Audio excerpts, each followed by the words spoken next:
even the music directors, editors, cinematographers. Because of CCL, I know what kind of commitment he gives to what when it comes to anything.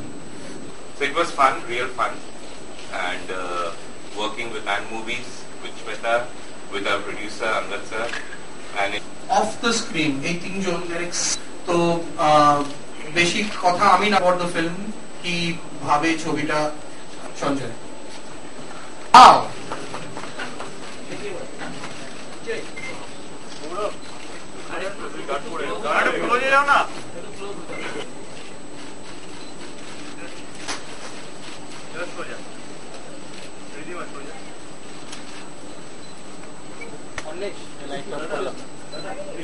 এর সাথে একটা বেলা তারা কাটাবেন।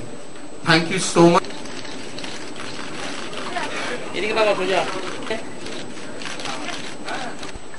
they were like inside those characters, and they. এই সিনেমাটা একটা এমন একটা কনসেপ্ট নিয়ে যেটা সবার জন্য মানে সব ধরনের দর্শককে অ্যাপিল করবে এরকম একটা কনসেপ্ট। মফস্বলের দর্শক হোক, কলকাতার দর্শক হোক, বড়রা হোক, ছোটরা হোক, সবার কাছে এটা অ্যাপিল করবে। এবং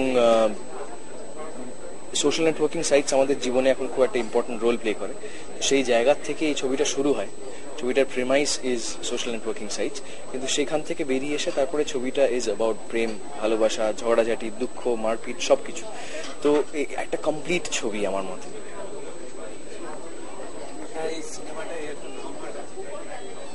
সিনেমার নামটা তো ফাইনালি ডিসাইড করেছেন প্রডিউসার এবং ডিরেক্টর, কিন্তু যেরকম বললাম আর কি, এই ছবিটার সোশ্যাল নেটওয়ার্কিং সাইটস এত ইম্পর্টেন্ট একটা পার্ট প্লে করে যে সেই জায়গা থেকেই ফেসবুক এবং ফেক হওয়াটা তো আমাদের সকলেরই জীবনে কোনো না কোনো সময় আসে।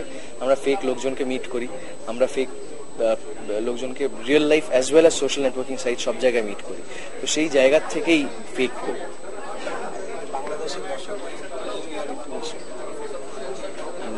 নমস্কার, আমি গৌরব চক্রবর্তী। বাংলাদেশের সমস্ত দর্শককে জানাই নববর্ষের অনেক অনেক শুভেচ্ছা। খুব ভালো থাকবেন।